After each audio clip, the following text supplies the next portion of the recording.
Pakistan has returned an Indian pilot who had become the face of the worst military crisis between the two countries in decades, in a gesture aimed at demonstrating its willingness to de-escalate the conflict.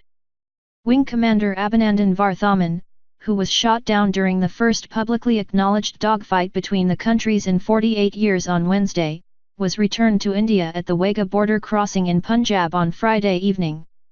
Pakistan's Prime Minister, Imran Khan, had announced his impending release in Parliament on Thursday, calling it a peace gesture. The pilot's homecoming sparked jubilation in India. Large crowds gathered near the border post cheering, dancing, and waving Indian flags, and scenes broadcast live on major TV news channels, who counted down the hours to Varthaman's return throughout the afternoon and evening. A Bollywood filmmaker has already applied to copyright the movie title Abhinandan. Varthaman's return had been scheduled for the afternoon but was delayed for hours without explanation, leading TV anchors to speculate something may have gone wrong. At around 9:15 p.m. Indian time, he appeared on the Pakistan side of the border crossing, straight-backed and wearing a blue blazer and grey trousers. The diminutive iron gates on both sides of the border slid open and Varthaman strode out onto the no-man's land in between. For a moment soldiers from both sides came face to face. Varthaman shook the hand of an Indian officer, and another took him by the waist and walked him onto Indian soil. The two gates were slammed shut behind him. India's Prime Minister, Narendra Modi, tweeted, "Welcome home Wing Commander Abhinandan. The nation is proud of your exemplary courage. Our armed forces are an inspiration for 130 crore Indians. Vande Mataram." Varthaman's parents flew from Chennai to Delhi on a midnight flight on Thursday, where they received a standing ovation from passengers. They drove to Amritsar, the closest city to the Wagah border, soon after touching down in the capital. Around the time he was crossing the border, Islamabad released what appeared to be a heavily edited video in which Varthaman recounts his capture, praises the way he was treated and criticizes the Indian media. The Indian media always exaggerates. They embellish the smallest thing, present it as if on fire, and people fall for it, the footage shows him saying in Hindi. The fate of the pilot had become a major concern in India after a series of videos were released showing him being beaten by a mob near his crash site and then interrogated by Pakistani officers while blindfolded and wearing a bloodied uniform. He gave his name, rank and religion, but when prompted for more, calmly replied, "I'm sorry, sir, that's all I'm supposed to tell you." The footage was widely circulated on WhatsApp and social media and broadcast nationally in both countries, including on India's stridently nationalistic evening talk shows. Pakistan appeared to seize on Varthaman's potential to be a circuit breaker in the conflict by the evening, releasing a video showing the detainee drinking chai, saying he was being treated well and lauding his captors as thorough gentlemen.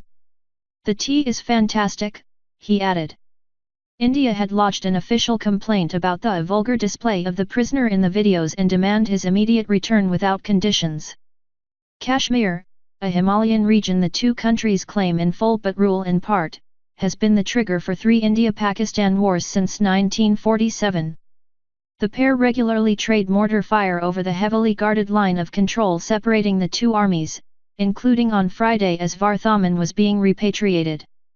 The stakes of the latest flare-up have been heightened by an impending general election in India and the introduction of social media and cable news in both countries, which have created new and influential public lobbies.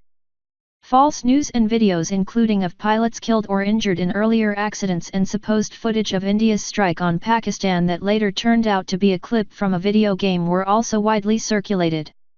Modi, who is currently campaigning for re-election, trumpeted the strikes against Pakistan from the hustings on Friday. From 2004 to 2014 there were several terror attacks, he said, speaking at a rally in Tamil Nadu state. The nation expected perpetrators to be punished but nothing happened. Today, we are in an era where the news reads, "Armed forces have full freedom to do what they want." Varthaman's release on Friday was lauded as a titanic win for India by more jingoistic elements of the country's media, but Khan's announcement puts pressure on Delhi to reciprocate in a way that eases tensions before it has necessarily achieved its strategic goals. The current crisis was sparked by a February 14 suicide bombing by a Pakistan-based militant group in the disputed region of Kashmir that killed 40 Indian paramilitaries. Indian jets flew more than 50 miles inside Pakistan to strike what Delhi has said was a militant training center in reprisal, the first attack on undisputed Pakistani territory since a war between the countries in 1971. Indian government officials said on Thursday the attack was intended to raise the costs for Pakistan of continuing to allow jihadi groups to operate with free rein on its soil. India has previously practiced strategic restraint in response to attacks by Pakistan-based militants, including a 4-day bombing and shooting operation in Mumbai in 2008 that killed or injured nearly 1,000 people. India wants Pakistan to take verifiable action to show it is cracking down on Islamist militia groups, an issue it says Islamabad has sought to distract from by creating the impression the two nuclear-armed countries are on the brink of war.